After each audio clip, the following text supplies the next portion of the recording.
البرنامج برعاية موبيليس الراعي الرسمي للمنتخب الوطني والاتحاد الجزائري لكرة القدم.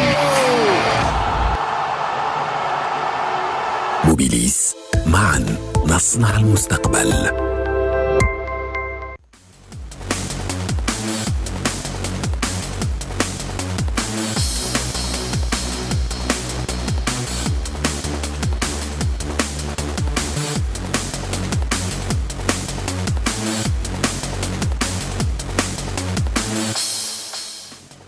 Madame, Monsieur, bonsoir. Merci de votre fidélité au sommaire aujourd'hui. Eh bien, l'événement, c'est l'USMA d'Alger qui offre à l'Algérie sa première victoire en Coupe de la Confédération africaine de football. Je le dis bien, première victoire avec la nouvelle mouture. Soirée de joie et de liesse à Alger, mais également dans toute l'Algérie. On était tous usmistes pour cette soirée, cette victoire et cette coupe remportée devant les Young Africans. L'USMA a été battu, je le rappelle, 1-0. La Ligue des Champions, le Ahly prend une option en s'imposant 2-1 devant le tenant du titre, le Wydad de Casablanca. Eh bien oui, c'est la fin d'une ère, l'Eldorado, c'est l'Arabie Saoudite pour les légendes du football mondial. Benzema, on annonce Modric, Busquets, et puis des hauts et des bas consacrés à la liste de l'entraîneur national. 4 joueurs de l'USMA retenus, on reviendra en détail avec Sidi Ahmed Radis. Les Jeux Olympiques de Paris, la Fédération algérienne de football oublie tout simplement d'inscrire notre équipe nationale pour participer au qualif des JO. Et puis on terminera avec la programmation. Je vous annonce déjà une information, le match de l'USMA d'Alger demain n'aura pas lieu puisqu'il a été reporté à une date ultérieure. Pour en parler aujourd'hui, eh bien avec nous, un président heureux, le président de l'USMA d'Alger, M. Sidi Ahmed Alab, bonsoir. Merci d'être avec nous. Félicitations encore une fois. Bonsoir Mohamed, merci pour l'invitation. Ça nous fait plaisir. Et puis à vos côtés également, il est tout heureux, c'est le DTS, M. Ben Khalifa Sofiane. Je rappelle, DTS de l'USMA d'Alger qui gagne le doublé chez les U19. En d'autres termes, on est en train de préparer la relève. Bonsoir. Bonsoir, monsieur Ammar, et merci pour l'invitation. Merci, Sidi Ahmed Radis, c'est un plaisir de vous retrouver après une absence qui aura duré 15 jours. Exactement. Voilà, il revient avec le trophée. Et puis, vous avez dû le remarquer, avec nous, la Coupe de la Confédération africaine de football. Très rapidement, je vais revenir avec vous. Comment vous avez vécu ces dernières 48 heures? Très sollicité? Oui, très sollicité. Hier, vous avez été reçu par le Wali d'Alger? Par le Wali d'Alger, effectivement, oui. Et surtout, c'est au niveau de la presse qu'on... Vous avez pu dormir ou pas? Vous avez trouvé le sommeil? Non, pas du tout. Eh bien, figurez-vous, le jour du match, bon, à la fin du match, on a quitté vers 1h du matin, le 5 juillet. Je n'ai pas dormi. Impossible. Impossible de dormir. Ce serait difficile de dormir après une victoire. Et le lendemain? Non. Eh bien, j'ai été au boulot. J'ai travaillé. Donc sans arrêt? Sans arrêt. Très bien. Monsieur, et vous également? C'est la même chose. DTS du club? Bien sûr, on a vécu la même chose. Donc, c'était une journée de joie, une journée de liesse. Donc, c'était impossible de dormir. Et voilà, le lendemain... Joie, stress et joie. Bien sûr, stress le jour du match. On était stressés, on était tous stressés. Hein. Voilà. On va revenir sur cette rencontre, c'est l'événement de Stade 24.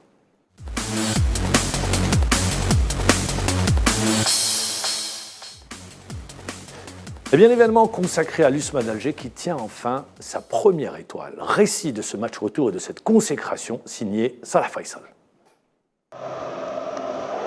Légendaire, fantastique et historique, voilà les mots qui résument parfaitement l'aventure de l'USM Alger en Coupe de la CAF. Les Rouges et Noirs ont remporté leur premier titre continental devant leurs magnifiques supporters au stade mythique du 5 juillet. C'est un très bel événement et je suis très fier parce que cela démontre que le football africain grandit, la qualité s'améliore aussi, car nous devons rivaliser avec les meilleurs du monde. Les USMistes ont remporté le titre dans la douleur face à une équipe tanzanienne de Young Africans très entreprenante. Les coéquipiers de Bled ont lutté pour conserver l'avantage du match aller à la clé, une victoire algérienne 2-1 à Dar es Salaam.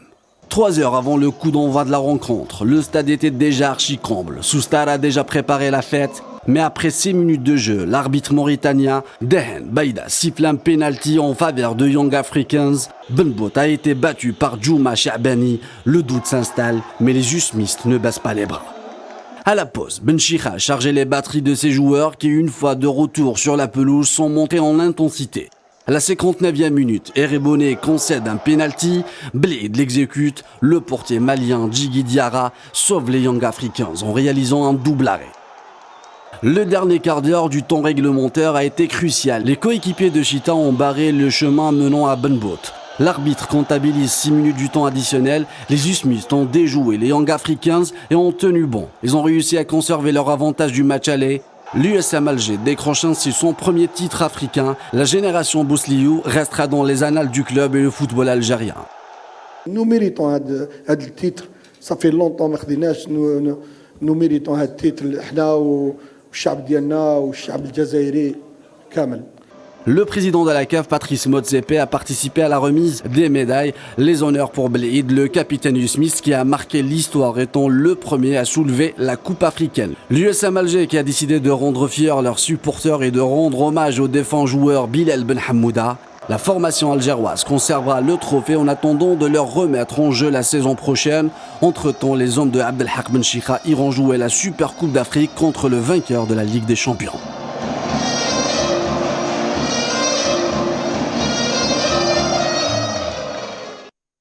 La Supercoupe, c'est une toute autre histoire. On va revenir sur ce match. Posez la question, M. Alab.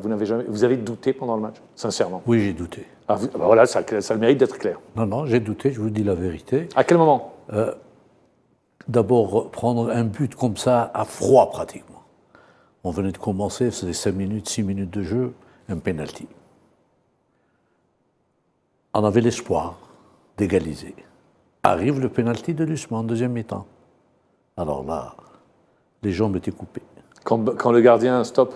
Ah oui, quand il arrête le penalty, j'étais vraiment... Vous vous êtes dit, les dieux du stade ne sont pas avec nous. Non, et j'ai remémoré le match Algérie-Cameroun. Ah oui, je me suis dit, ça y est, je crois qu'on est arrivé.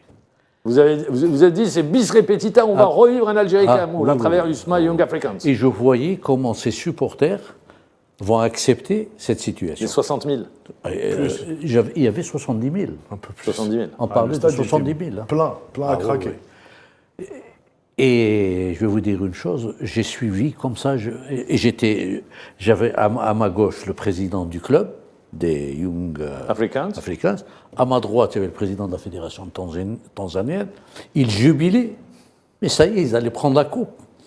Et moi, je ne pouvais pas, je voulais quitter la tribune, mais je ne pouvais pas parce que j'étais tenu par le protocole.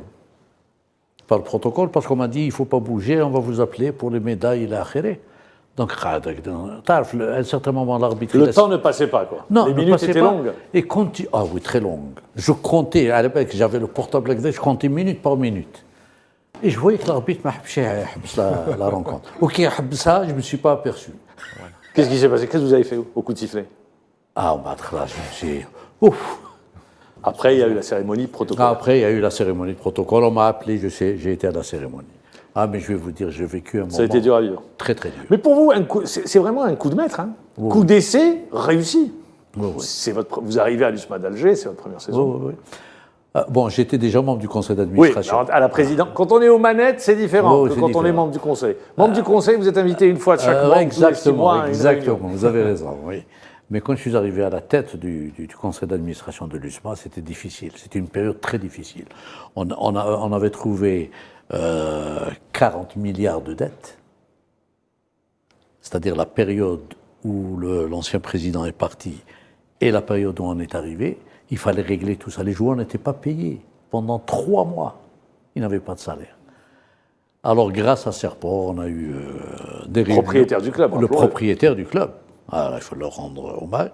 Ils ont débloqué. Ils nous ont débloqué pour terminer l'année. Et à partir de l'année 2023, on a proposé un budget provisionnel qui nous a été accepté. Mais pourquoi je dis pour un coup d'essai, c'est un coup de maître? Je tiens juste à rappeler que si on vous avait dit en tout début de saison vous allez gagner la Coupe de la CAF, qu'est-ce que vous auriez dit? Quelle aurait été la réponse? J'aurais dit c'est pas le moment. C'est vrai, je pouvais pas, c'est pas possible. Mais c'était insensé. Non, c'est pas possible. Et compte tenu de la situation héritée. Oui. On a hérité d'une situation vraiment compliquée. Le problème de Antar Yahya, on avait beaucoup de problèmes qu'il fallait régler. Et ce qui nous tombe juste au moment où j'ai pris les rênes, c'est l'affaire Benouahi. Oui. Alors imaginez-vous ce qu'il y a eu comme problème. Sidi Ahmed. Non, mais clairement, je pense qu'il commence très mal la saison et personne n'aurait mis une pièce sur Ousmane en début de saison. Non, mais avant Boualem Sharaf, il fait bien de le dire, c'est Benouahi, c'est le cas Benouahi. Souvenez-vous ce qui s'était passé à l'aéroport. Ah oui. Pour un club pour le stage de préparation en Turquie. Exactement. Et ensuite, ils vont pas en Turquie, donc il y a eu les frais du stage qui ne sont pas remboursés. Les frais d'avion. Les billets d'avion, les frais de déplacement, donc ça fait encore des dettes en plus pour l'USMA. Et ils commencent de la plus mauvaise des manières cette saison.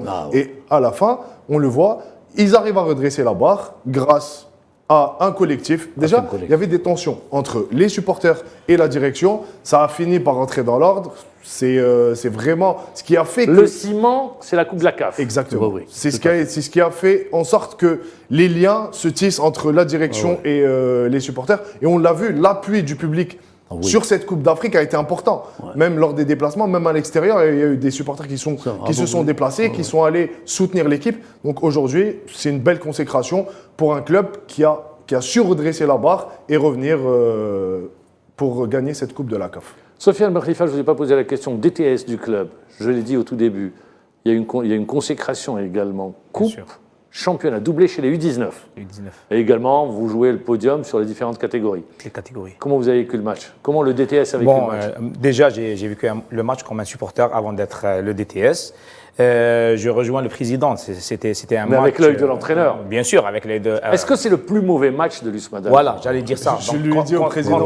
Quand on voit notre équipe en match aller, l'USMA, vous faites un super match au match. Voilà, on fait un super match. Moi, j'étais stressé, pas par rapport au résultat du match retour. C'était par rapport au rendement, par rapport au jeu. On n'a rien proposé. C'est pas nos joueurs. Moi, je connais les joueurs, j'ai travaillé avec eux. Je connais la manière de jouer d'Abdelhak Benchira.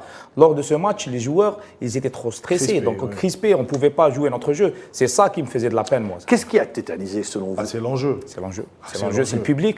Ouais, en plus, c'est des jeunes, ils n'ont pas une certaine expérience. On n'a pas. Pourquoi? Vous avez des joueurs qui ont disputé une finale de Coupe de la CAF. Mais c'est pas la même chose, Mohamed. Je pense qu'aujourd'hui, juste pour revenir à ce qu'il disait, on a vu l'USMA se produire en quart de finale, en demi-finale.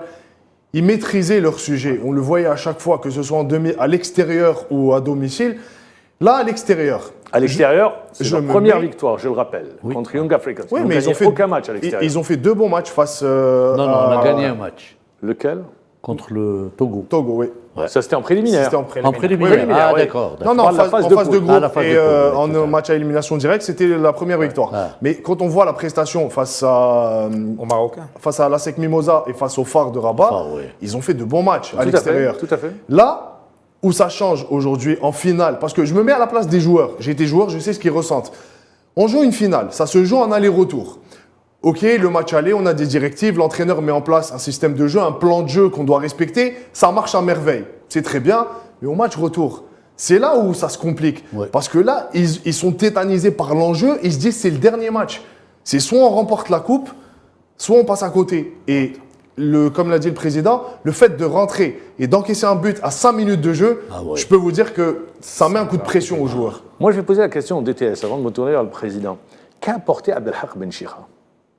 Abdelhak, déjà c'était le bon choix de la direction, Abdelhak Benchira.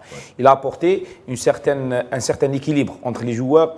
Il a créé une ambiance, une symbiose au sein de cette équipe, voilà, familiale. C'était leur peur avant d'être l'entraîneur. Déjà, quand il parle, il dit Ouladi, Oulad. Donc, il a créé une certaine ambiance. Il a donné confiance à certains joueurs. Je donne l'exemple de Bouslio, je donne l'exemple de plein d'autres joueurs. Voilà, Lossif qui ne jouait pas. Voilà, Benzaza, Mrili, c'était des joueurs. D'ailleurs, Benzaza vous a manqué sur le match. Voilà, il nous a manqué. Donc, il a donné une certaine confiance, il a donné une certaine sérénité. Donc, même quand il parle, il protège ses joueurs. Donc, les joueurs, ils étaient très confiants avec Abdelhak. Donc, c'est ça qui a fait la force de cette équipe. Et son expérience. Voilà, son expérience, bien sûr. Il a apporté toute son expérience africaine. Tout son vécu. Tout son vécu. Il y avait Boualem Sharaf. C'était votre premier choix. Boualem, on le sait, a quitté parce que le courant ne passait pas avec les supporters. Il a très mal vécu. Très mal vécu, oui. Après une victoire, il est tombé dans les pommes, je rappelle, dans le vestiaire. Qui vous a susurré Abdelhak Benchira? Comment ça s'est passé? Eh bien, on était là, il fallait... D'ailleurs, on était en train de voir, on regardait même la piste étrangère. Il n'était pas le premier sur la liste? Il était presque le premier sur la liste. Très bien. Et après, quelqu'un nous a appelés, il nous a dit, voilà, Benchira est en Algérie, il était en vacances. Il est venu en vacances. Il le connaît. Pourquoi vous Ah bon, on lui a dit, alors vas-y, essaye de le contacter. Il l'a contacté, il nous l'a ramené. Et tout s'est très bien passé avec lui. Rapidement. Il a accepté, etc. Alors, il y a eu cette épopée, donc pour moi, c'est une véritable épopée pour l'USMA d'Alger, qui avait déjà disputé une finale de Champions League africaine contre le tout-puissant Mazembe, que l'USMA d'Alger avait perdu, défaite à domicile, et défaite également sur le match retour. Aujourd'hui, c'était en 2015, donc 8 ans plus tard, l'USMA d'Alger gagne cette Coupe de la CAF, je le dis bien, premier club algérien sous la nouvelle mouture, parce qu'il y a eu la JSK qui a gagné les 3 coupes de la CAF. Ce n'était pas votre objectif prioritaire, vous le gagnez aujourd'hui. Mais est-ce que la coupe qui arrive aujourd'hui, vous la gagnez, le championnat n'est pas terminé. Comment vous allez gérer cette période? Parce qu'il faut redescendre. Sur l'ascenseur émotionnel, il est très fort à ce niveau-là. Très fort. Ouais. Alors je vais vous dire, juste après le match, Benchikha a commencé à remobiliser les joueurs. Le lendemain, il y a eu entraînement. Le lendemain du match. 7 heures. Moi, je me suis dit qu'il allait leur donner peut-être une petite journée ou là. Le lendemain du match, il les a remobilisés pour préparer le match de Biskra qu'on devait jouer demain. Et qui est reporté à vendredi. Mercredi. Mercredi. Il est reporté de 24 heures. Mercredi à Dalbeda. Ouais. Mercredi à Dalbeda. Et ça va être très compliqué, Mamal, parce qu'il y avait un match qui était programmé pour l'USMA le vendredi, donc il va encore être décalé. Il a été décalé. Voilà, ça va être une série marathonienne. De la marathonienne. programmation. Je me tourne vers vous, mais c'est frustrant pour les joueurs de ne pas pouvoir fêter Sofiane. C'est ça, parce que les joueurs, ils attendaient que ça. Ils attendaient que ça, gagner la coupe et fêter ça avec le public ismiste. Mais bon. On vous a vu au balcon de la wilaya d'Alger. Donc voilà. Avec les supporters, mais bon, on attendait le parcours, la tournée. Mais c'est programmé pour bientôt et il faut juste trouver. On essaie de trouver Parce que là, il faut trouver le timing. D'ailleurs, on envisage de faire une fête et d'inviter les familles des joueurs, les familles des supporters. Eh bien, on n'arrive pas à trouver une... Ça va être très compliqué. Ça va être très compliqué. Et plus le temps va passer, plus ça va être compliqué. Voilà. On arrivera sur la fin de saison. Après, c'est pour ça. C'est vraiment compliqué. Je me tourne vers vous, Sid Ahmed. Young Africans, sur cette finale, en marquant ce but, est-ce que vous ne dites pas à un moment donné, parce qu'à 1-0, il y a le pénalty raté, peut-être qu'ils n'y ont pas cru?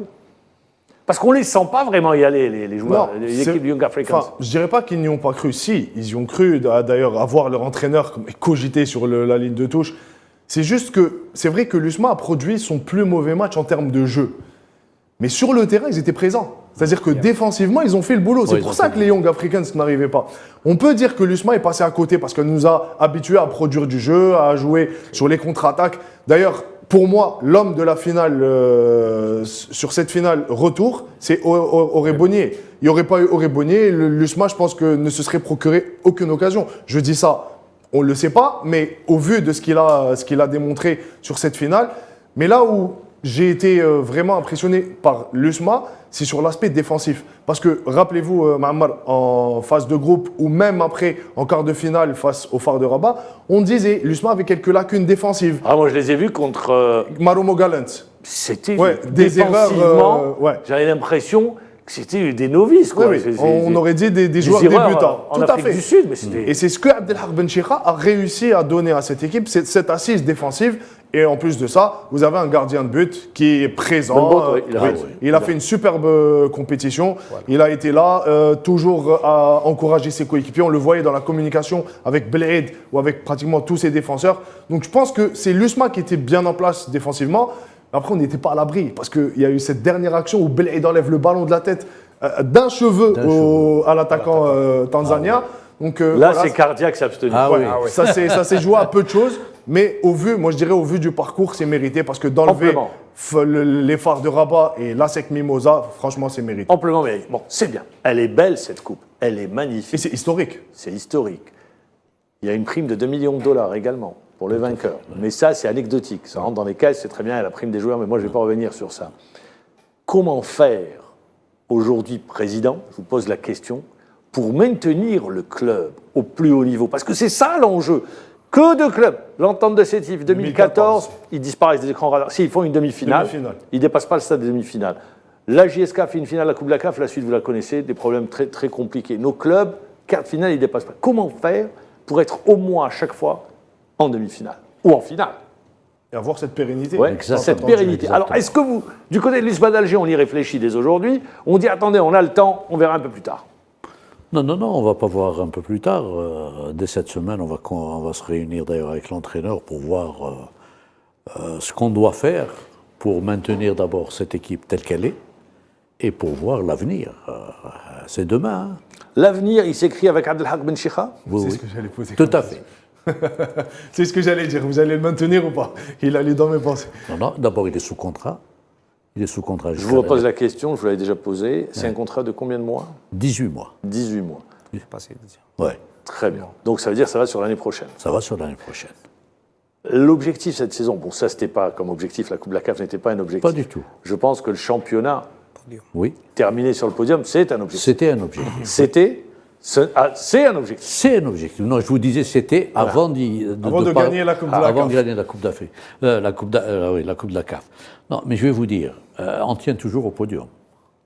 Vous avez 3 matchs de retard. On a 3 matchs de retard. J'espère qu'on va faire de bons résultats. Parce que maintenant, vous êtes attendu. Tout le monde va vouloir battre le... Bien sûr. Et là, nous, on va essayer de se maintenir. J'espère, si on arrive à gagner ces 3 matchs, on va se hisser sur le podium. Hein. Sofiane Ben Khalifa, je le disais au tout début, Coupe championnat chez les U19 ont d'autres termes sur les différentes tranches d'âge, on travaille. C'est-à-dire également, on est en train de préparer la relève et des joueurs vont intégrer les équipes. Bien sûr, les meilleurs vont intégrer les équipes du palier supérieur ou de la tranche d'âge supérieure. C'est clair, Mohamed. Notre objectif, c'est pas de gagner les coupes et les championnats, c'est bien de les gagner, ça motive le joueur, ça motive le club et tout ça. Mais la chose la plus importante, c'est de former des joueurs capables de jouer en équipe pro. Et c'est le cas cette année. On a plus de 7 joueurs qui s'entraînent avec l'équipe pro. 7 joueurs, dans ces 7 joueurs, il y a 3 U19. 2 U19, ils ont joué déjà avec l'équipe pro. Un U19, il a joué un match de la Coupe d'Afrique. Je remercie déjà Abdelhak Ben Chikha pour la confiance. Faire jouer un joueur de 18 ans. C'était qui? Bonassar. Ah, Bonassar. Bonassar, c'était L'Axial. c'était U19. Bonassar, qui, si mes informations sont bonnes, demandé par Sochaux, demandé également par le Paris FC, et je pense qu'il y a le Havre également qui veut prendre Bonassar. Voilà. Vous confirmez? Bien sûr, je confirme. Je me disais bien. Voilà. Pour l'avoir vu jouer, franchement, déjà il a un bon gabarit pour un son axial. âge. Pour son âge et pour un axial, il a un très bon gabarit. Et techniquement, il est bon aussi pour un défenseur central. Voilà. C'est-à-dire, on prépare également la relève du côté de l'USMA d'Alger. Recrutement. Moi, je vous posais la question. Si on veut aller chercher une coupe, la Champions League notamment, vous gagnez la Super Coupe. Hein, vous allez jouer la Super Coupe. Oui. Est-ce que vous allez, quand je dis vous, pas seulement l'USMA d'Alger, mais les clubs peut-être engagés sur les compétitions africaines ou les présidents de clubs de Ligue 1, demander à revoir le nombre d'étrangers dans le championnat? Quand je regarde les clubs qui gagnent, il y a toujours votre adversaire, 14 étrangers. 14 étrangers. Très bien. Vous regardez le Ahli, vous regardez le Wydad, vous regardez, ils sont tous 3 étrangers au minimum. Est-ce que le Mamelodi Sundowns, qu'est-ce que vous dites? Non, on va essayer. Est-ce que c'est une revendication des clubs? Tout à fait. Engagés sur les compétitions africaines? Ceux qui sont, les clubs engagés. Il y a une concertation entre les clubs ou pas? Non, pas pour le moment. Aucune. Rien du tout. Pas de concertation. Mais vous le demandez? On va le demander, oui. On va le demander. Vous levez l'obstacle également de l'âge? 27 ans? On va demander. On va le demander auprès de la FAF. C'est absurde, moi, le fait de limiter l'âge. Franchement, à 27 ans, quand on voit les plus grands joueurs, c'est à cet âge-là qu'ils ont commencé à s'épanouir. À 27, 28, 29 ans, ils sont arrivés à maturité où ils peuvent se produire convenablement. Il n'y a plus cette angoisse de jeunesse. Mais aujourd'hui, je pense que la fédération devrait vraiment et au plus vite enlever réfléchir à enlever définitivement cette loi. Sofiane, qu'est-ce que vous dites, vous? C'est la même chose. C'est mon point de vue. Hein. C'est la même chose. Donc, quand on voit les meilleurs attaquants africains, même l'attaquant notre adversaire, les Tanzaniens. Le Congolais. Voilà. Non, le Tanzanien, il avait 29 ans. 29 ans. Oui. Donc, voilà. Il y avait le Congolais aussi qui était sur le côté droit. Voilà. Il a 28 ans. Donc, quand tu vois des attaquants de haut niveau, donc il faut enlever cette loi. C'est un verrou. Et si on veut rattraper nos frères, les Marocains, les Égyptiens et les Tunisiens par rapport à ça, il faut au minimum 3 joueurs étrangers. Donc, voilà. Ça permet également de, si on prend les meilleurs, je dis bien, Sûr, si on prend les meilleurs, mais il attends, faut bien si on choisir, prend les voilà. joueurs, vaut bien choisir. Si on prend des joueurs de seconde zone, vaut mieux ne pas les ramener. Ça permet d'élever également le niveau de nos joueurs, ça tire vers le haut le championnat. Ça tire. Ça tire vers le haut et la concurrence va monter. Hein. Très bien. Et le Là- meilleur exemple, aujourd'hui, il est à l'USMA, c'est Oréboni. Oui, Franchement, le Botswanais. Oui. Franchement, bon c'est une niveau. découverte. C'est une découverte, hein. Pour moi, c'est une C'est une découverte. belle découverte. Et c'est vraiment l'homme de l'USMA d'Alger C'est un bosseur. depuis les quarts de finale. Et ça, c'est Abdelhak qui l'a. Ah, c'est Abdelhak qui l'a ramené. Abdelhak, oui. C'est la lui recrue qui d'Abdelhak. nous a donné la piste, parce que c'est un joueur qui joue au Il a Maroc. joué chez lui. Il l'a connu. Oui, il a connu. Pas joué. Il l'a connu. Et d'ailleurs, sur certains plateaux, on nous a condamnés. Comment il ramène n'importe quoi. Ah, maintenant le discours va changer. Ne vous inquiétez pas, tout va changer, vous allez tout juste maintenant. Maintenant, c'est sûr, la donne va complètement changer. L'USMA d'Alger va jouer la finale de la Supercoupe, soit l'Ahli ou le Wydad de Casablanca. Hier, le Ahli a pris une option en s'imposant 2-1. Mais le but à l'extérieur peut faire la différence. Qu'est-ce que vous retenez de cette rencontre, Sidane? Alors, je retiendrai qu'il y a eu 80 bonnes minutes maîtrisées et dominées par l'Ahli jusqu'à la 78e minute où le Wydad est revenu un peu dans la partie et a réussi à inscrire ce but qui pourrait être synonyme d'espoir pour les joueurs de Casablanca. Mais en gros, sur cette première manche totalement dominée par l'Ahli, on l'a vu, Persito, Dieng, vraiment des joueurs qui font la différence. Dieng qui était dans notre championnat. Encore une fois, on parle de joueurs étrangers, de joueurs qui vont dans d'autres championnats, et c'est une plus-value, certainement. Quand on voit Persito, avec tout ce qu'il a fait depuis 2019, il est au Ahli, c'est des joueurs qui sont là. Dieng, d'ailleurs, qui a eu une offre à 1,5 million ou 2 millions d'euros, mais qui n'a pas été vendu par l'Ahli parce que c'est vraiment un plus pour ce club. Donc on le voit encore une fois, c'est ça les grands clubs. À un moment donné, il faut savoir recruter et garder ses meilleurs éléments pour atteindre les sommets. Et c'est ce que fait Ou l'Ahli. sinon, leur donner une grande exposition et bien les vendre. Et Ça par fait la une suite, plus-value. Voilà. une fois arrivé à ses objectifs, Ça fait- si l'Ahli remporte la Champions League, je peux vous dire que Dieng il sera vendu, que ce Ça soit fait en France le favori pour vous sur ce match. Ça reste serré. Ahli. Moi, Ahli. ouais, je reste sur l'Ahli. Est-ce que vous avez une préférence, le Wydad ou l'Ahli en finale Supercoupe? C'est le Wydad, bien sûr. Mais pour moi, c'est l'Ahli qui va se qualifier. Si pour vous c'est l'Ahli, Parce monsieur que Alain? j'ai vu un match où le Moi, Ahli a je dominé. pense que c'est le Wydad. Pour vous, c'est le Wydad. On verra qui a raison. Mais ce qui est sûr, c'est une finale qui aura tenu, une première manche qui oui, aura toutes tenu ses promesses. toutes ses promesses. Et c'est bien pour le football continental. Parce que je rappelle, revalorisation également de la prime pour le vainqueur de la Champions League européenne. Elle passe à 4 millions de dollars. 4 millions, oui. On en parlait il y a quelques instants. On l'a dit, des joueurs de 35 ans, 36 ans, qui jouent encore au plus haut niveau, qui quittent leur championnat pour rejoindre le nouvel Eldorado du football mondial, c'est l'Arabie Saoudite. Des légendes qui partent, c'est un sujet signé Salah Faisal. Stars, des infuseurs. Ils sont surnommés parfois les extraterrestres du ballon rond.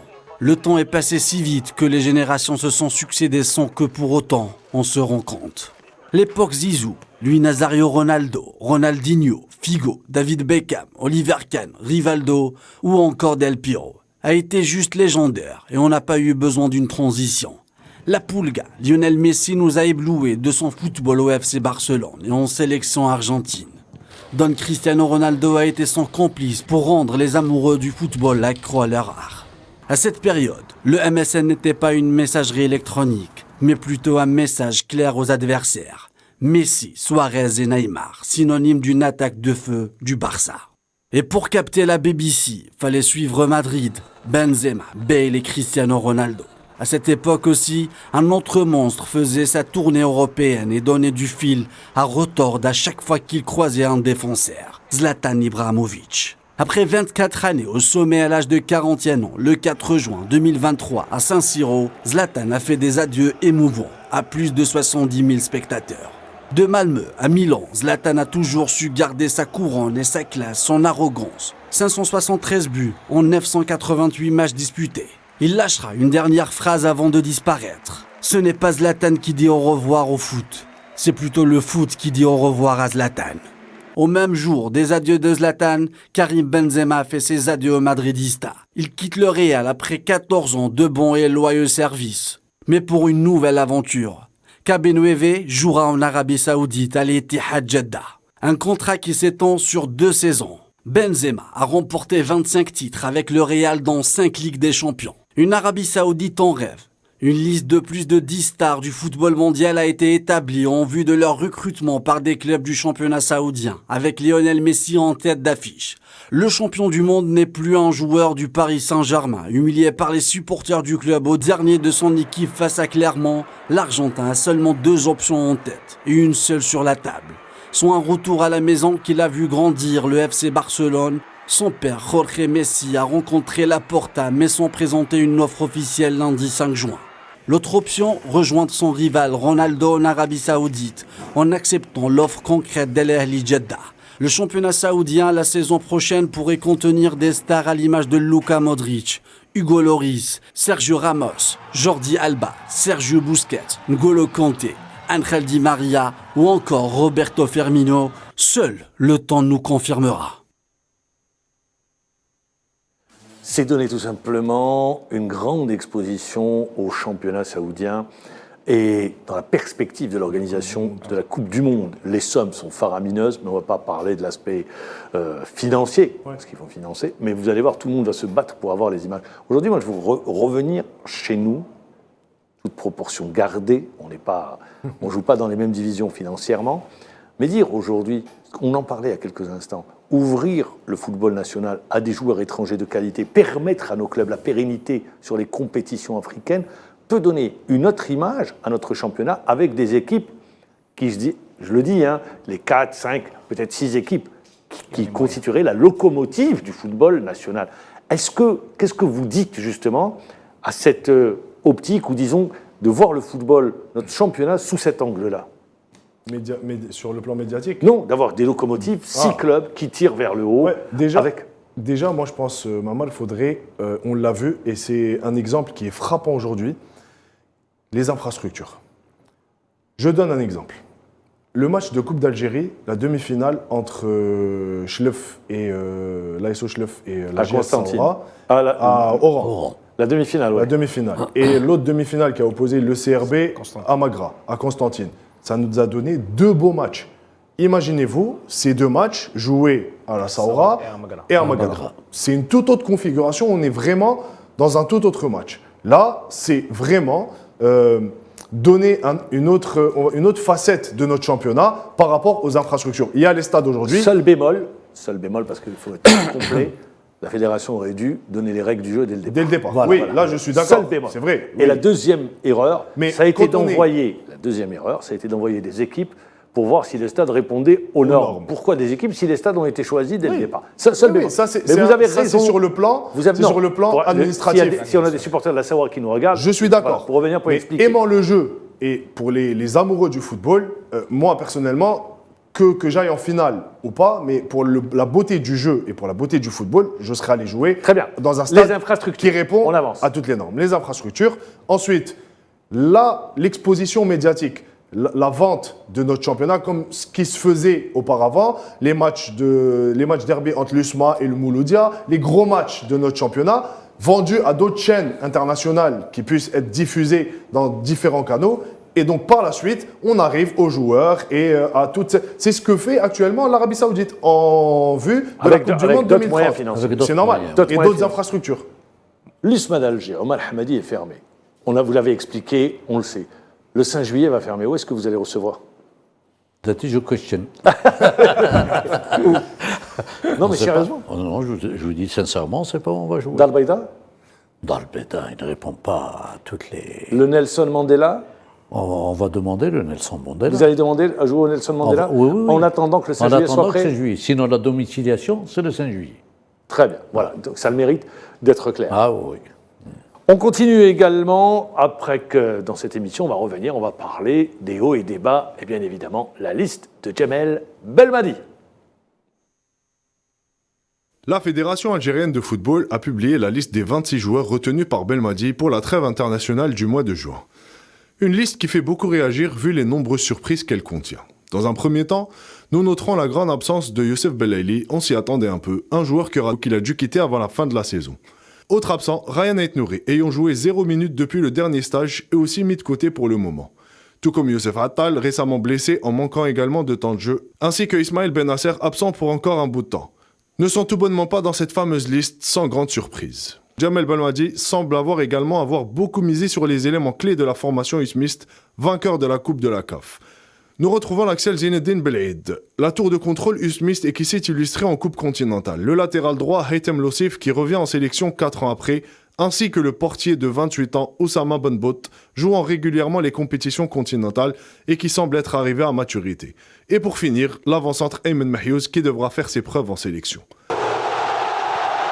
La nouvelle génération est bien là. Houssam Aouar sera bel et bien de la partie. Le milieu de terrain de l'Olympique Lyonnais constitue sûrement l'une des plus grandes surprises de cette liste, tant son arrivée était inattendue pour si tôt. Cette sélection, elle représente énormément pour moi, pour ma famille, voilà, pour mes parents, donc c'est quelque chose de très fort pour moi. Reste à savoir ce que nous réservent ces messieurs lors des prochaines rencontres, d'autant plus que l'enjeu reste relativement minime, car l'Algérie est déjà qualifiée pour la Coupe d'Afrique des Nations 2023 en Côte d'Ivoire. 4 joueurs de l'USMA d'Alger, c'est également une satisfaction. Tout à fait. C'est arrivé juste avant la finale. Juste avant la finale. Comment ça a été, pour les joueurs également, c'est doublement motivant. Ah oui, doublement. Vous attendiez, sérieux, vous attendiez à 4 joueurs? Non, pas du tout. Pas du tout. C'était la bonne surprise, c'est la semaine dernière, la fin de semaine. Ah oui, ça a été une surprise, hein, quand on a vu la liste des sélectionnés, pardon. Benbout, Loussif, Mahiouz, et également Belaid, l'axe central, le capitaine, qui a fait un super championnat d'Afrique des Nations des locaux, qui a continué sur la lancée, la consécration Coupe de la CAF, et là, il mérite amplement sa convocation. C'est important, pour qu'il soit souligné, rarement Jamel Belmadi a dévoilé sa liste aussitôt. Je crois que c'était exprès. Je vais revenir avec vous sur la liste. Mahiouz, amplement mérité, parce que c'est vraiment un bosseur, Mahiouz. Loussif, c'est un joueur qui est parti à l'étranger, qui est revenu, qui a été appelé. Et puis Benbout, il fait une super saison. Je m'adresse au DTS également. C'est une grosse satisfaction. Bien sûr, bien sûr. Heureusement pour nous, pour l'USMA. Moi, je connais les joueurs, donc ces 4 joueurs, c'est des joueurs. Vous en avez parlé avec? Bien sûr. Dans quel état d'esprit ils étaient très motivés. Donc je crois, moi, que Belmadi, il a fait exprès de sérieusement, ils s'attendaient les 4 à être sélectionnés? Les 4, non. Je ne crois pas. Belaid, oui. Belaid est à degré moins Mahiouz. Non, degré moins Mahiouz, parce qu'il y avait déjà des échos comme quoi Mahiouz est. Donc, il allait être. Voilà. Mais pour Lossif et Benbout, c'était une surprise. Mais c'est mérité. C'est des bons joueurs, c'est des excellents joueurs. Donc voilà. Et aussi pour le championnat national, pour notre championnat national. Donc voilà, ça prouve qu'en Algérie, quand même, on a quelques joueurs qui peuvent apporter un plus à l'équipe nationale. Sid Ahmed, vous êtes revenu sur la liste, les présents, les absents, les nouveaux, celui qu'on attendait sur ce stage ou au stage précédent, mais il a décalé, c'était Houssam Aouar. En d'autres termes, il n'était pas pressenti pour ce stage. Il n'était pas pressenti. Quand on décrypte, c'est une équipe qui est en reconstruction. Aujourd'hui, c'est ça. C'est un souffle nouveau.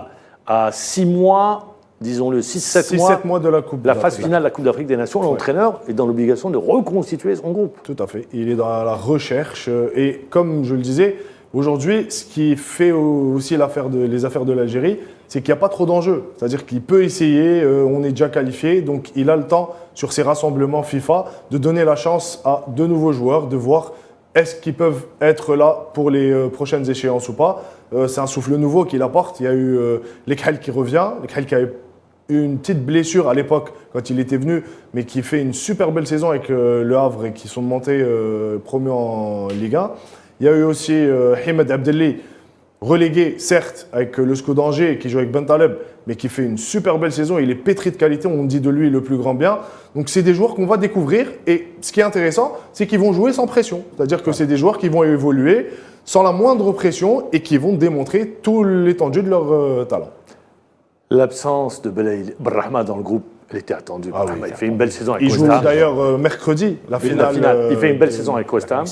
Belaïli, je pense qu'il a hypothéqué vraiment ses chances de revenir. Ouais, je pense. Je pense aussi. D'ailleurs, ça faisait un moment, souvenez-vous, l'épisode du stage précédent. Moi, je trouve qu'il a stagné. Ces derniers mois, il a stagné, ce joueur. D'ailleurs, je ne comprends pas parce que j'ai vu sur certains plateaux télé, quand Jamel Belmadi avait dévoilé sa liste, certains disaient pourquoi l'étonnement de l'absence de Belaïli, alors que sur les derniers matchs, eux-mêmes critiquaient Belaïli. C'est-à-dire que c'est incompréhensible. Vous ne pouvez pas garder un joueur qui ne joue pas, deuxièmement, qui Il n'est pas très bien dans sa tête, Oui, il faut mais le dire. il n'a pas de club en ce moment. Il est sans club. Il est sans club, il ne s'entraîne pas. Il ne s'entraîne pas, il n'a pas fait une superbe saison. Ouais. Donc il est en baisse en termes de résultats, de temps de Mais de jeu. toute façon, même ses performances ces derniers temps, elles sont en dents de scie. Moi, je l'ai vu en équipe nationale. Il régulier. a plus ce coup de rein, il fait plus la différence. Bon, au bout d'un moment, vous connaissez le jeu de Belaïli. Tout à C'est fait. fini, il n'arrive pas, il sait encore son niveau de jeu.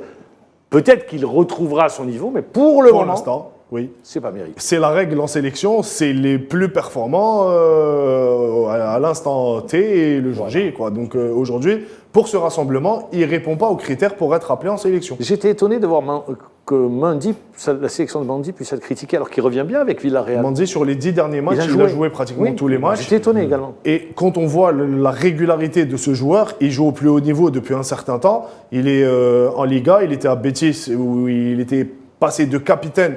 C'est vrai que le choix... C'est un bosseur, le joueur. Ah oui, c'est clairement. vraiment un bosseur. Hein. Clairement, Et puis, moi, je pense qu'il est très fort mentalement parce que malgré les périodes où il n'est pas aligné, il arrive toujours à revenir, à s'installer dans le 11. Et ça, c'est de grande qualité sur le plan Moral, mental. Ah oui, oui. tout à fait. Qu'est-ce que vous en pensez? Bon, vous partagez Bien ou sûr, pas je partage pour Mendy quand même. C'est une pièce maîtresse de l'équipe nationale et ces derniers temps, il a prouvé ça avec son équipe. Donc moi, sa sélection est pour moi très logique. Donc, voilà. Hissam Aouar, j'espère qu'il va pouvoir se relancer. C'est bien, il vient en équipe nationale, mais relancer sa carrière notamment. Et en plus, ça s'est mal terminé à pour Lyon. revenir sur Mendy et Mahamar, il y a des joueurs qui arrivent, comme Blade, comme Tougaï.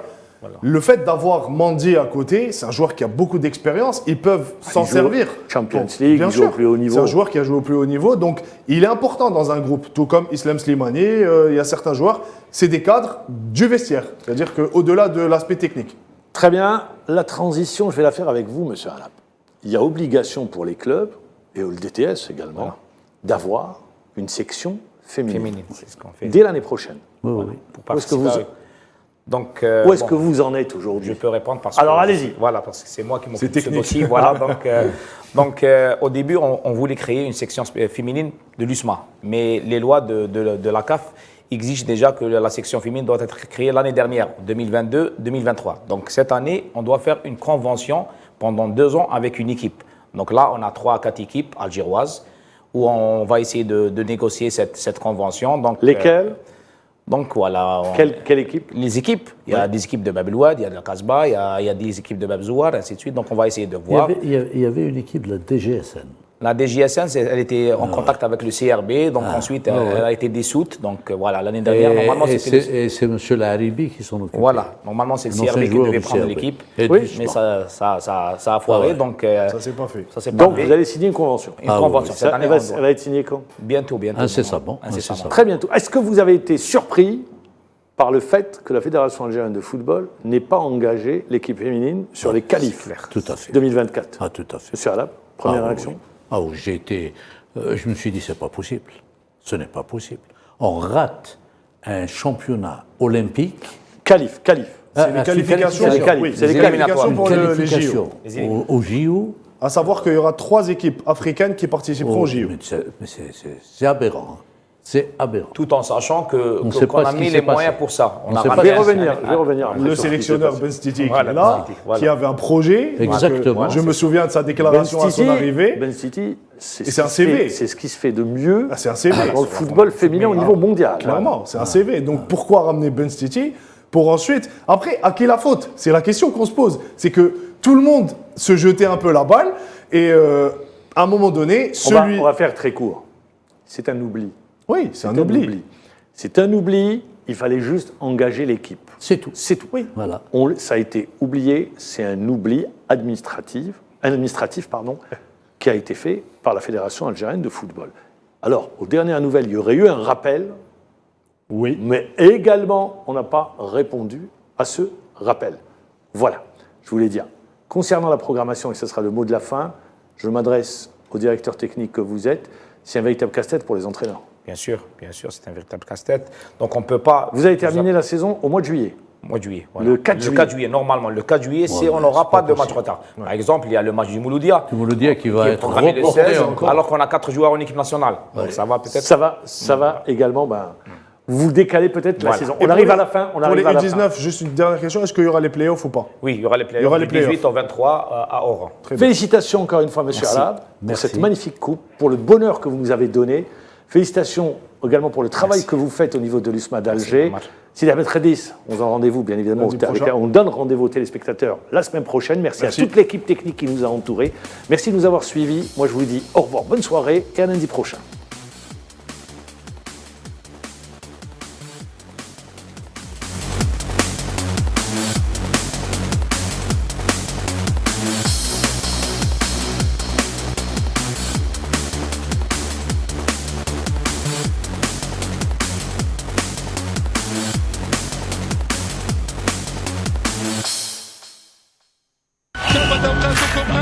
قدم لكم هذا البرنامج برعاية موبيليس الراعي الرسمي للمنتخب الوطني والاتحاد الجزائري لكرة القدم. موبيليس، معا نصنع المستقبل.